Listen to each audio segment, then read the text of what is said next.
The smell hit me before I even opened the crate. Sweet, like rotting fruit mixed with incense that had been burning for 1,000 years. Father Morrison stepped back, pressing a handkerchief to his nose. "Rule 1, he said, his voice muffled by the cloth. "Never touch them with bare skin." I pulled on the thick leather gloves, the kind welders use. They went up to my elbows. The Vatican storage facility stretched out around us, row after row of shelves disappearing into the distance, each one holding things the church wanted forgotten. "What is it?" I asked, prying open the wooden lid with a crowbar. "Report says it's a piece of St. Bartholomew's skin," Morrison said. He was new to this work, only 3 months in. I could tell by how he still flinched at every sound the building made. Found in a monastery in Romania, the monks all died within a week of discovering it. Inside the crate, wrapped in yellowed linen, was a leather pouch. Through the material, I could see the outline of something flat, maybe the size of a playing card. "Carbon dating?" I asked. "1st century, consistent with the saint's death." Morrison checked his notes. The monastery reported that it sang hymns at night, church songs, but the words were different. I lifted the pouch carefully. Even through the gloves, I could feel warmth radiating from it. Not heat exactly, but the kind of warmth you feel from another person's skin. "Rule 2, I said, glancing at Morrison. "Always work in pairs. You ready?" He nodded, though his face had gone pale. We'd lost 3 investigators last year. One had broken Rule 4 and brought a relic into the Vatican chapel. They found him the next morning, his body contorted into a perfect cross, every bone broken but the skin unbroken. The other 2 had ignored Rule 5.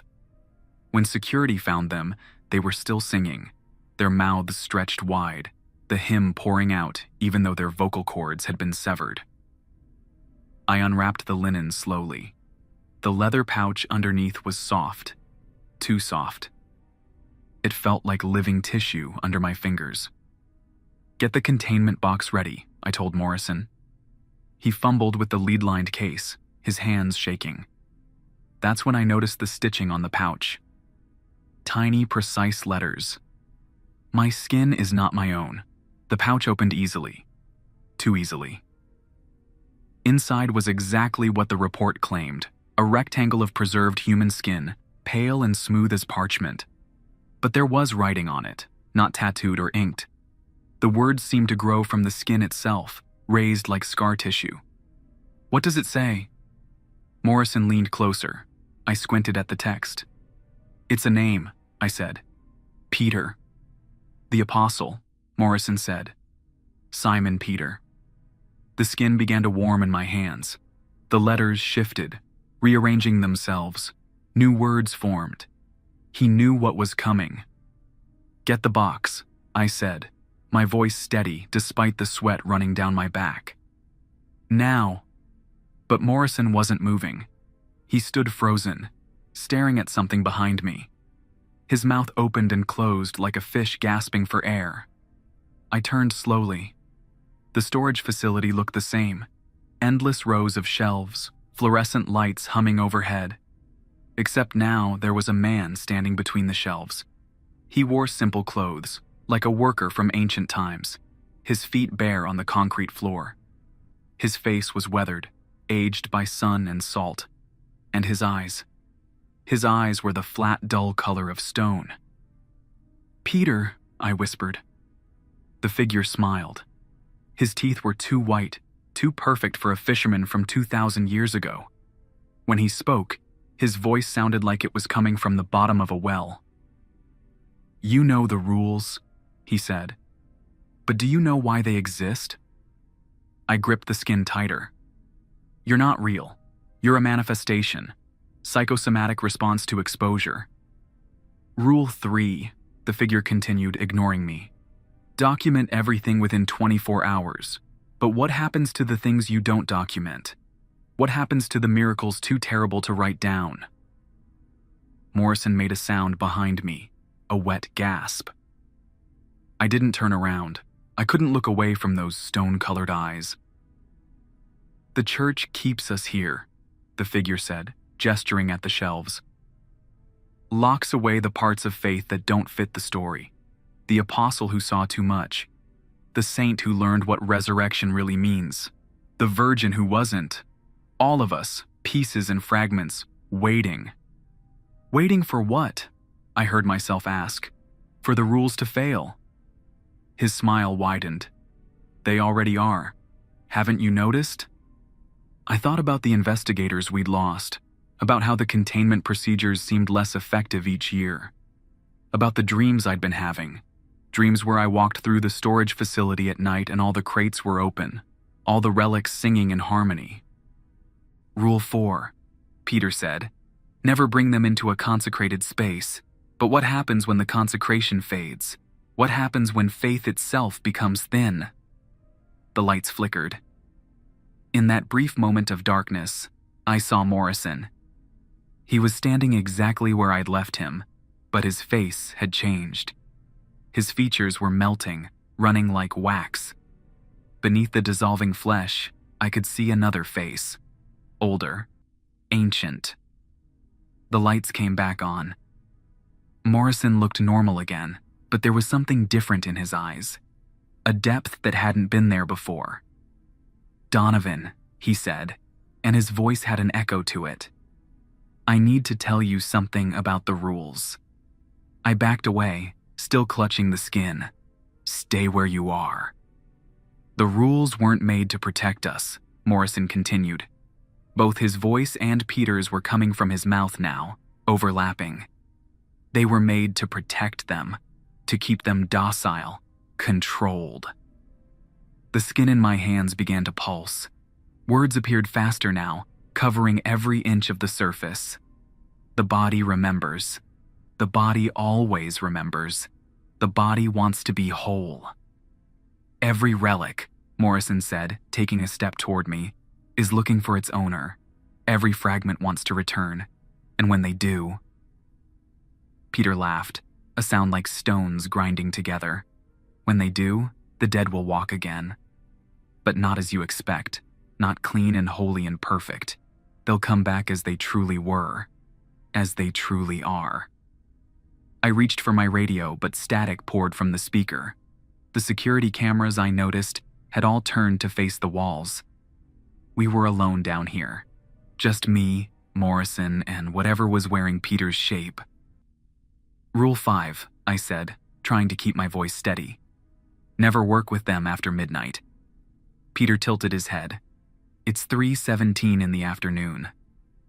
I looked at my watch. He was right.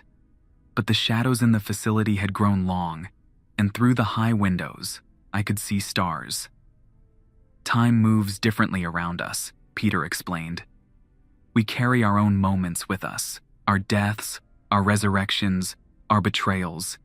They echo forward and backward, making ripples in your world." Morrison's body jerked like a marionette. When he spoke again, it was only his voice. "Donovan, I'm still in here. But I can feel him, all of them. They're not just relics, they're doors, and something's trying to come through." The skin in my hands grew heavier. I looked down and saw it had expanded, growing like living tissue. It was the size of a dinner plate now and still spreading. More words appeared. "He fed them fish. He fed them bread. He fed them lies." "That's blasphemy," I said. Peter's laugh echoed through the facility. "Is it? I was there. I saw him die, really die. Not peacefully, not quietly. He screamed, he begged, he cursed God with his last breath.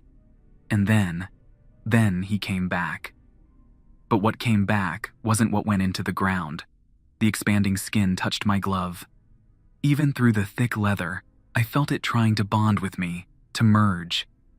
I dropped it, and it hit the floor with a wet slap. "The resurrection was real," Peter continued, "but it wasn't divine. It was something else. Something that had been waiting.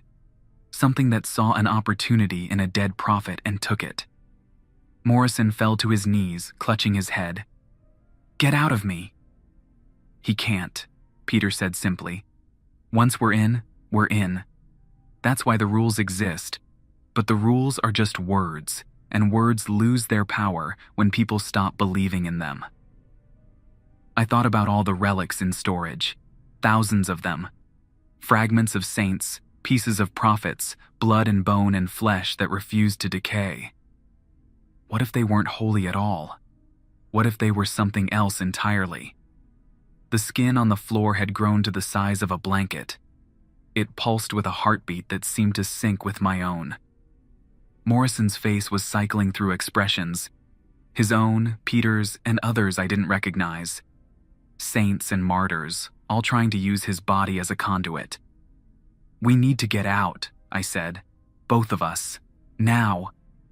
Morrison looked up at me, and for a moment his eyes were clear. "The documentation room. There's something there, something that explains everything. Cabinet 7, bottom drawer. But Donovan, if I don't make it, if I become like them, burn it all. Every last piece." He stood, fighting for control of his own body. Together, we ran. Behind us, Peter's voice echoed through the facility, joined by hundreds of others.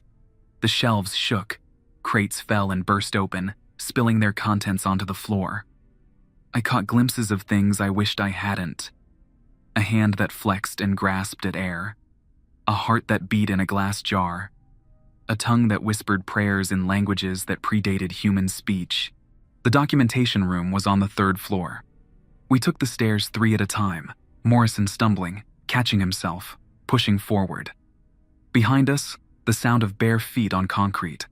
Not just Peter now. Others had manifested, pulled into reality by the failing rules. "Here!" Morrison gasped, fumbling with his keys.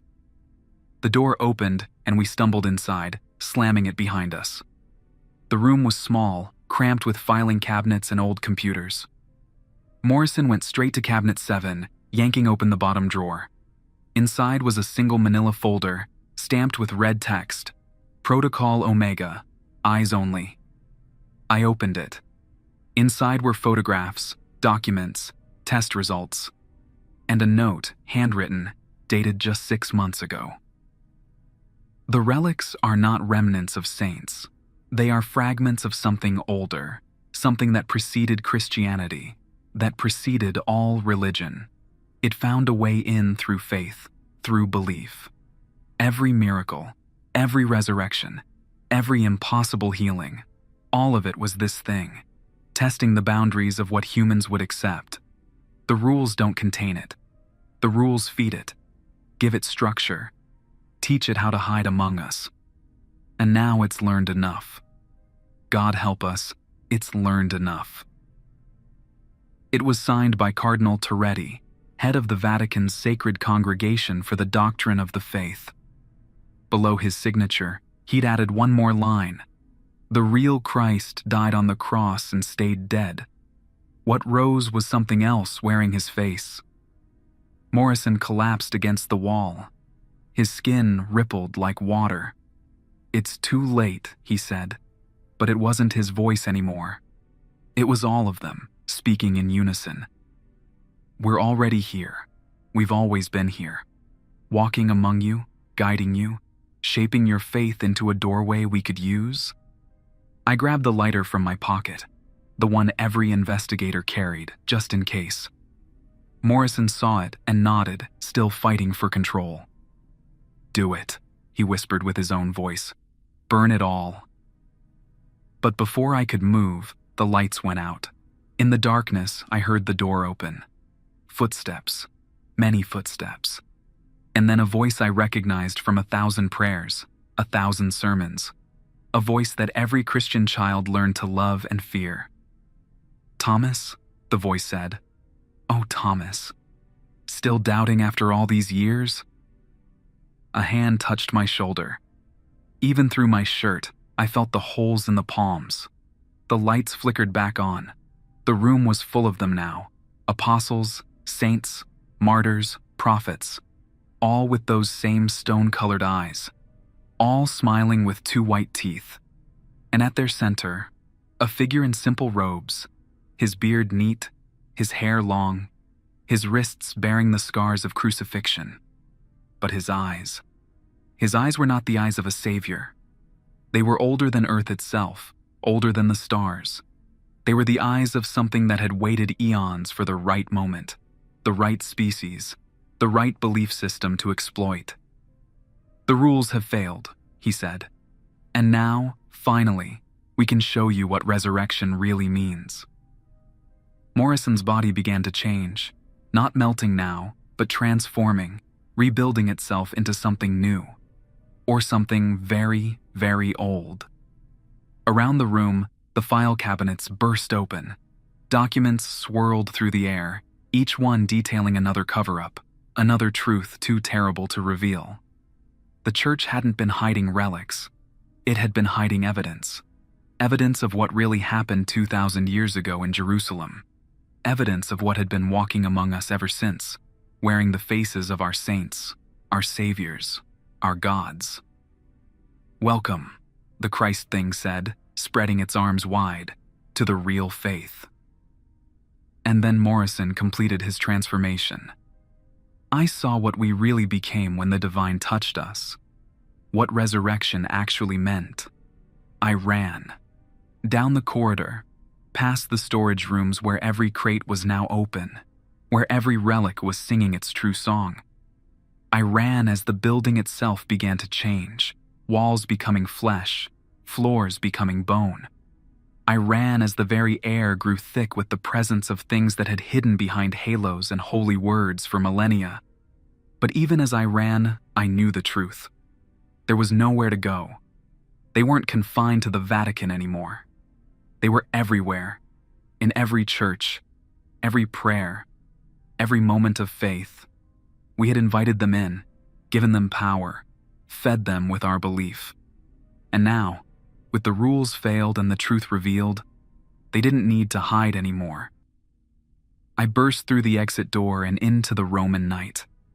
The city looked normal, peaceful, but I could see them now, walking among the crowds. Priests whose eyes reflected too much light. Nuns whose shadows fell the wrong way. Believers whose prayers were answered by things that should never answer. My phone rang. An unknown number.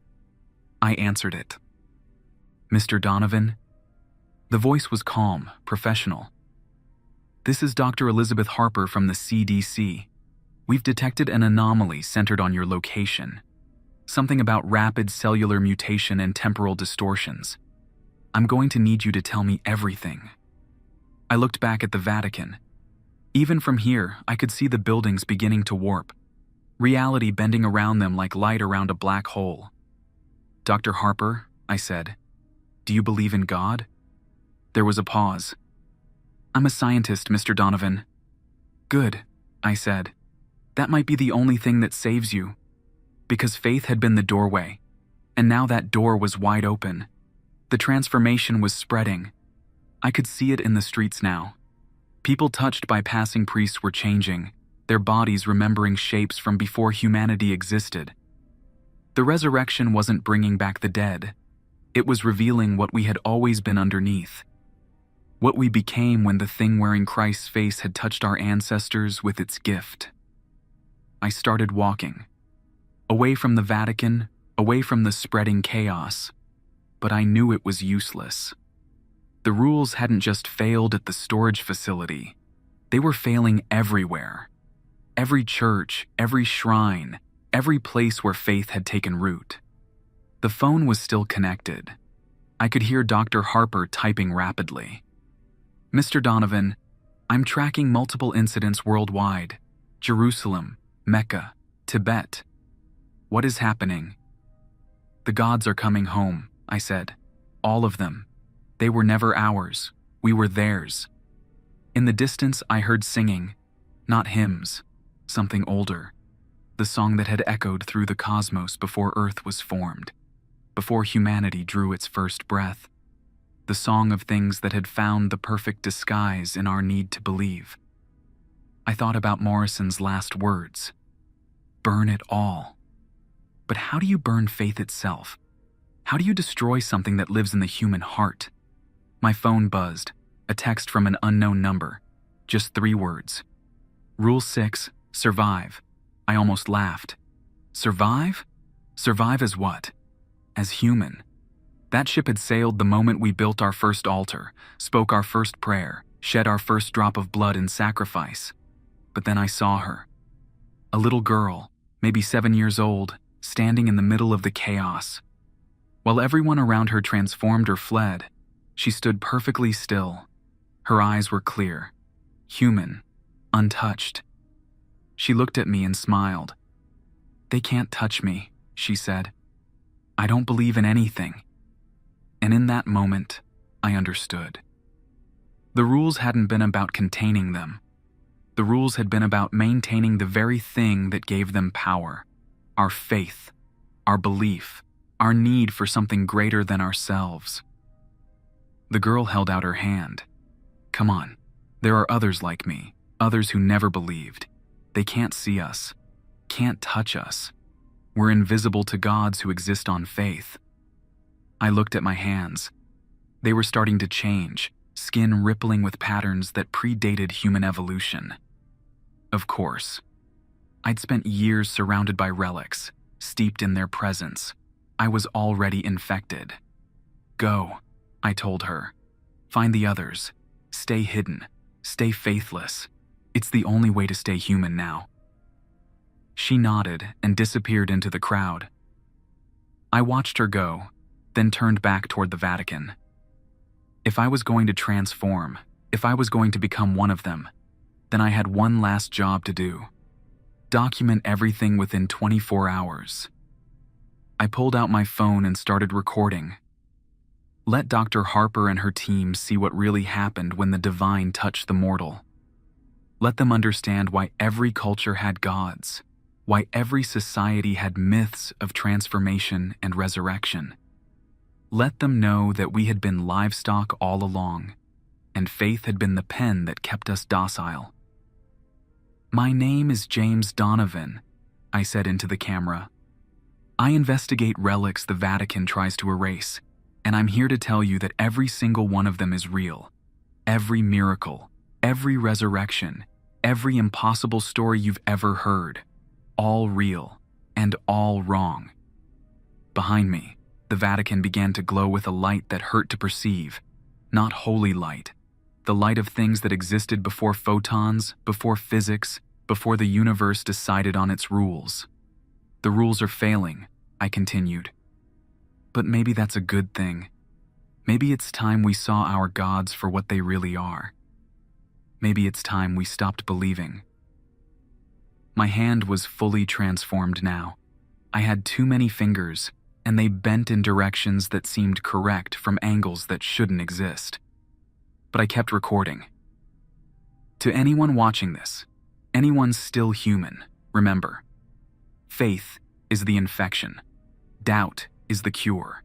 And if you want to survive what's coming, you need to stop believing. In everything. In anything. Become empty. Become nothing. It's the only way to escape their sight. The transformation reached my chest. I felt my heart stop, then start again with a rhythm that matched the cosmic song. I had minutes, maybe less. "The girl was right," I gasped. "Find the faithless, find the skeptics, find the ones who never needed gods. They're your only hope now. They're humanity's only." The phone fell from my transformed hand, but it kept recording, kept documenting as James Donovan stood up, his body now a perfect vessel for something that had waited since before time began. His eyes opened, stone-colored and ancient. And on the third day, the thing that had been Donovan said, "We all rise again." Across the world, the resurrection began. Not of the dead, but of the gods who had hidden in our faith, worn our symbols, spoken our prayers. They stepped out of their disguises, shed their human masks, revealed the truth that had always lurked beneath the surface of every religion, every belief, every desperate hope, that we were not alone in the universe. We weren't alone. We never had been. And that was the most terrifying truth of all. But somewhere in the chaos, a little girl led a growing group of the faithless through empty streets. They walked unseen between transforming believers and manifesting deities. They carried no symbols, spoke no prayers, believed in nothing but what they could touch and see and prove. And in their emptiness, in their absolute rejection of the divine, they found the only salvation left. The meek would not inherit the earth. The faithless would. If there was any earth left to inherit when the gods were done reclaiming what had always been theirs. Dr. Elizabeth Harper watched the footage for the 5th time. Her coffee had gone cold hours ago, but she didn't notice. On the screen, James Donovan's transformation played out in horrifying detail. Every frame had been analyzed, every second studied, and still, it made no sense. "Run it again," she told her assistant, Dr. Marcus Webb. "Focus on the cellular changes." "Elizabeth, we've been over this," Webb said. "The transformation doesn't follow any known biological process. It's like his DNA just decided to be something else." Harper paused the video. Donovan's hand, mid-transformation, filled the screen. "Not decided," she said. "Remembered. Look at the pattern. It's not random. It's reverting to something." Her phone buzzed. A text from an unknown number. "Find the faithless. Coordinates follow." She showed it to Webb. "Third one today. Someone knows we're investigating this." "Could be a trap," Webb said. "Those things are everywhere now. Wearing faces of priests, rabbis, imams. Every religious leader on the planet changed in the same hour." Harper pulled up satellite imagery of Rome. Where the Vatican had stood, there was now something else. The buildings remained, but they existed in too many dimensions at once. The photographs gave her headaches if she looked too long. "We need to find survivors," she said. "People who didn't transform. Figure out why they're immune." Webb gestured at the screens showing feeds from around the world. Jerusalem had become a pillar of light that radar couldn't penetrate. Mecca was surrounded by geometries that satellites couldn't properly photograph. Every holy site, every place of worship, had become a beacon for things that shouldn't exist. "The immune ones are staying hidden," Webb said, "and I don't blame them.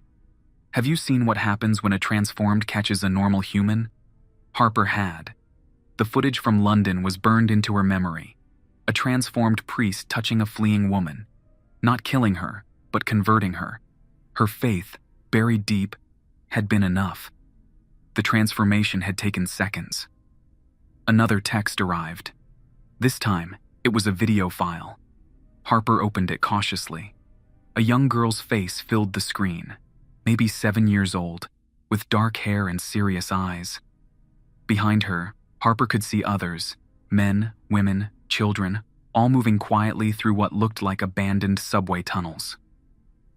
"Dr. Harper," the girl said, "my name is Sophia. Yes, really. I know it's ironic. The name means wisdom, and wisdom is what keeps us human now. We've been waiting for you to find this message." Harper leaned forward. The girl spoke with the clarity of someone much older. "You're trying to understand the transformation," Sophia continued. "You won't. Not with science. Science assumes rules that these things exist outside of. But I can help you. We all can. The faithless, the skeptics, the ones who never needed gods. We're immune because we can't see them as they want to be seen. To us, they're just glitches. Errors in reality that our minds reject." The camera moved, showing more of the group. Harper counted at least 30 people, all moving with purpose through the tunnels. "They need worship to maintain their forms," Sophia explained. "Without it, they start to fade. That's why they revealed themselves. They're desperate. Faith is dying in the modern world, and they're starving. This invasion, this transformation, it's not conquest, it's survival. They're trying to create a world where belief is mandatory, where doubt is impossible." The video shook as someone called out a warning. The group started moving faster. "We're heading to the old laboratory under Columbia University," Sophia said quickly. "The one where Professor Nathaniel Gray conducted his experiments in the 1960s. He found something. a way to measure faith as energy. More importantly, he found a way to block it. Meet us there. Bring whoever you trust, but make sure they're truly faithless. Even a seed of belief is enough for them to... The video cut off. Harper stood up. Columbia University. Get a team together. Elizabeth, this could be... A trap, I know. She grabbed her jacket. But it's the only lead we have. And that girl, she knows something. Something important. Webb pulled up records on his tablet. Professor Nathaniel Gray, particle physicist, dismissed from Columbia in 1968 for unwholesome experimentation. His lab was sealed after he disappeared. Sealed but not destroyed, Harper noted. Get me everything on Gray. Every paper, every note, every rumor. 3 hours later, Harper's team stood at the entrance to the abandoned subway tunnel. New York had become a war zone of sorts. Not violence, but transformation. The transformed walked the streets openly now, recruiting through touch, through proximity, through the mere act of being seen and acknowledged as divine. "Biosuits on," Harper ordered. "We don't know if this protects against transformation, but it's better than nothing." They descended into darkness. The tunnel stretched ahead, lit only by their flashlights. Webb checked his scanner. "No life signs," he reported, "but the EM readings are off the charts. Something's interfering with the equipment." They moved deeper. The walls showed signs of recent passage, fresh scratches, footprints in the dust. Then voices ahead. Young voices, singing. But it wasn't a hymn. It was a TV commercial jingle from the 90s. Something mindless, meaningless, the exact opposite of a prayer. Harper rounded the corner and found them. 43 people, aged 7 to 70, sitting in a circle. They were all singing different commercial jingles, creating a cacophony of corporate meaninglessness. At the center sat Sophia, her eyes closed, conducting the noise like an orchestra. She opened her eyes as Harper approached. "Good. You're here. We need to move quickly. They've found us." "Who found you?" Harper asked. "The gardeners," Sophia said. "That's what they call themselves. The ones who planted faith in humanity, who've been tending us for millennia.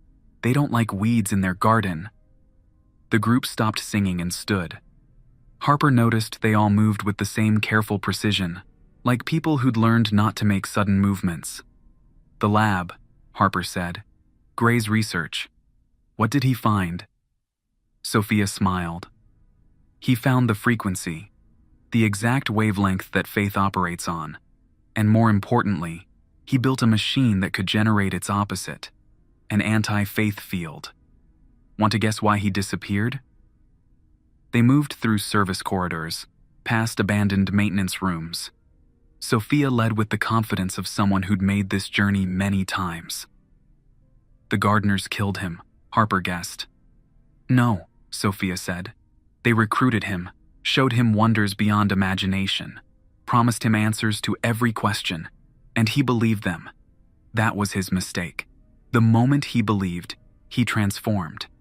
But his work remained, hidden, protected by the one thing they couldn't touch, doubt itself." They reached a heavy door marked with radiation warnings.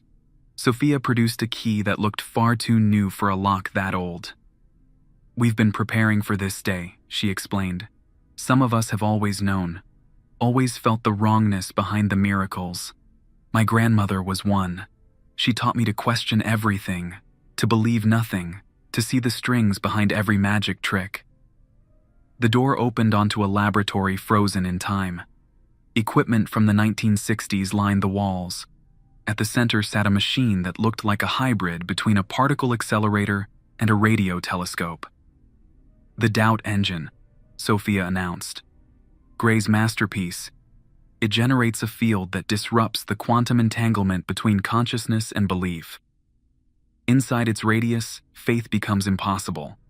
Gods become visible as what they really are." Harper examined the machine. Despite its age, it looked functional. More than functional, upgraded. Modern components had been integrated seamlessly with the original design. "You've been maintaining it," she realized. "For 3 generations," Sophia confirmed. "Waiting for the day when the masquerade ended, when humanity would need a weapon against its own gods." Webb was scanning the equipment. "The power requirements are enormous.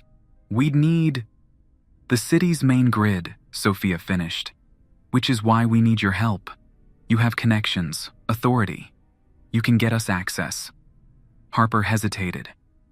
"If we turn this on, what happens? To the transformed?" Sophia's expression darkened. "They remember who they were, what they've become. Some will fight to stay transformed. Others will thank us. My mother is one of them. She transformed 3 days ago. Before she lost herself completely, she told me to run, told me to find the machine, told me to save the others, even if I couldn't save her." A sound echoed through the tunnels. Singing, but not commercial jingles. This was older, deeper, a harmony that seemed to come from the walls themselves. "They're here," one of the faithless said. A man in his 60s, wearing a janitor's uniform. "The gardeners found us." Sophia moved to the machine's control panel. "Dr. Harper, I need an answer. Will you help us or not?" Harper looked at her team. Scientists all, trained to question, to doubt, to demand proof. The exact opposite of believers. Maybe that's why they hadn't transformed yet. "What's the range on this thing?" she asked. "With enough power?"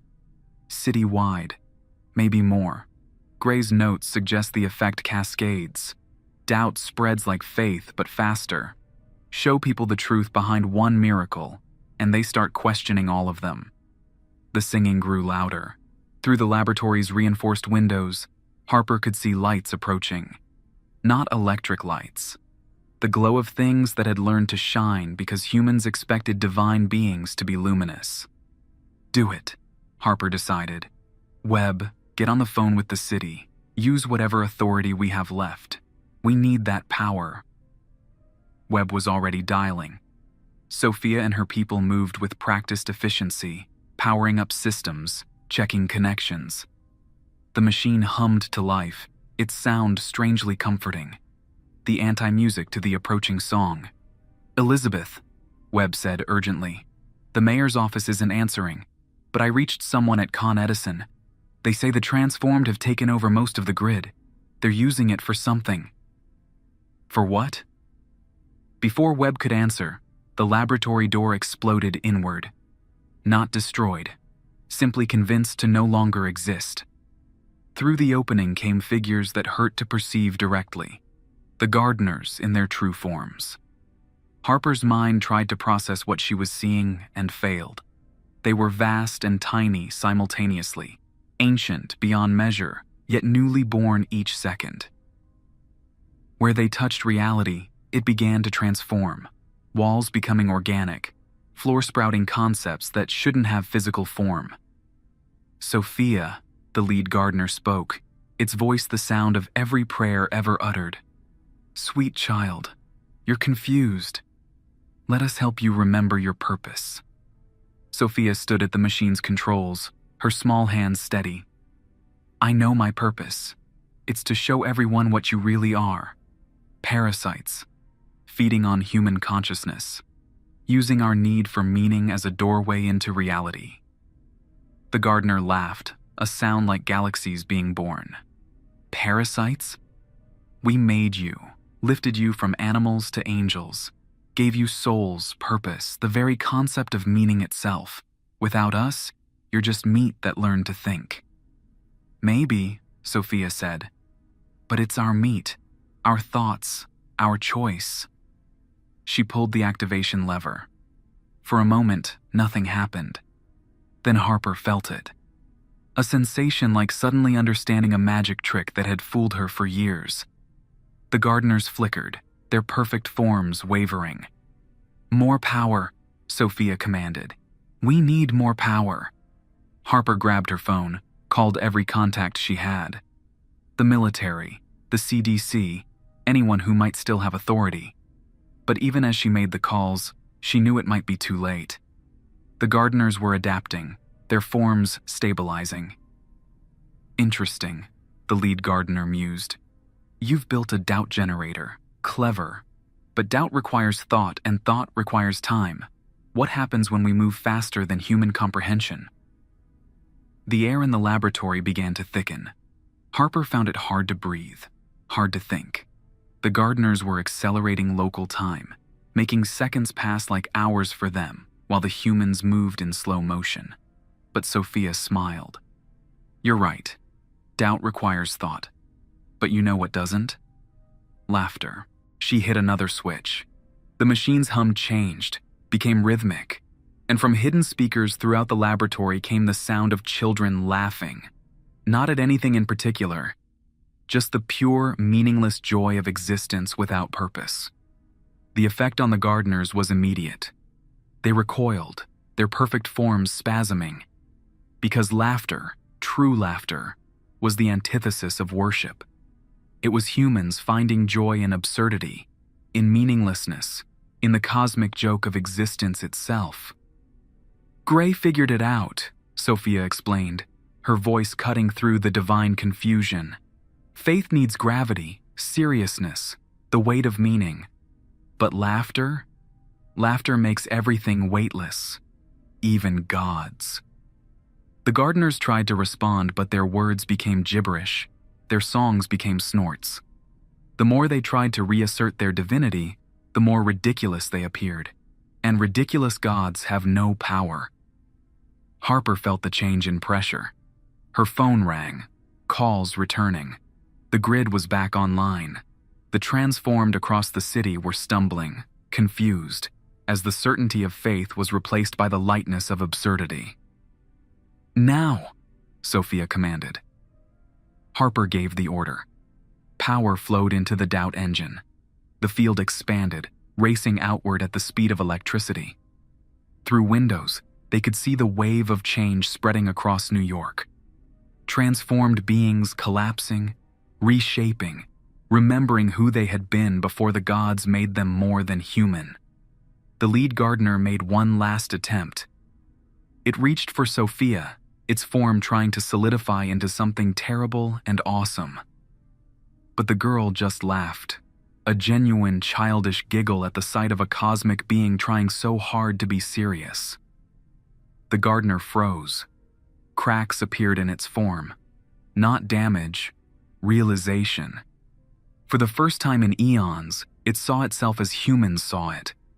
Not as a divine guide, but as a desperate parasite clinging to relevance in a universe that had moved beyond the need for gods. We gave you everything, it whispered. No, Sophia replied. You gave us training wheels. Thanks for that, but we can ride on our own now. The gardener dissolved, not destroyed, merely returned to wherever such things go when belief no longer sustains them. Around the laboratory, the other gardeners followed suit, their forms unraveling as the doubt engine's field stripped away the faith that allowed them to exist in human reality. Harper watched her scanner. Across the city, transformation readings were dropping. The changed were becoming human again, their bodies remembering their original forms. Some screamed, some laughed, some simply sat down and cried with relief. It's working, Webb reported. Other cities are seeing the effect. The field is spreading beyond the machine's range. People are. They're choosing to doubt, choosing to laugh. The transformation is reversing globally. Sophia slumped against the control panel, suddenly looking like the child she was. My mom, she whispered. I need to find my mom. Harper knelt beside her. We'll find her. We'll find all of them. Help them remember who they were. Who they are, Sophia corrected. They never stopped being human. They just forgot how to laugh at the cosmic joke. Over the next hours, the world changed again. Not through divine intervention, but through its opposite. The great temples stood empty. Their transformed guardians returned to human form. The faithful found themselves facing a choice: cling to the comfort of divine purpose, or embrace the freedom of meaninglessness. Many chose freedom. The doubt engine hummed steadily, its field now self-sustaining as humanity fed it with their laughter, their questions, their joyful rejection of easy answers. Reports came in from around the world, the pillars of light fading, the impossible geometries collapsing, the gods retreating to wherever gods go when no one needs them anymore. Harper found herself in charge of the largest deprogramming effort in human history. Millions of transformed humans needing help to integrate their memories, to understand what had happened to them. But also millions of faithful who had never transformed, now struggling with the death of their gods. "We'll need therapists," Webb said, looking at the reports. "All of them. Every therapist on Earth." "We'll need more than that," Harper replied. "We'll need comedians." And so the recovery began. Not with prayers or sermons, but with jokes. Stand-up comics became the new priests, teaching humanity to laugh at its former gods. Children like Sophia became guides, showing others how to see the universe without the need for divine purpose. The gardeners' great experiment had failed. They had created a species capable of faith, hoping to feed on it forever. But they had also accidentally created a species capable of outgrowing its creators, of choosing laughter over worship, doubt over certainty, freedom over purpose. 6 months later, Harper stood in what had been St. Peter's Square. The Vatican was being converted into a museum, a reminder of humanity's long childhood. Tourists took selfies with the empty throne, laughed at the pompous architecture, found joy in the absurdity of it all. Sophia found her there, holding her mother's hand. The woman looked tired but human, her eyes clear of divine influence. "Thank you," the mother said simply. Harper shook her head. "Thank your daughter.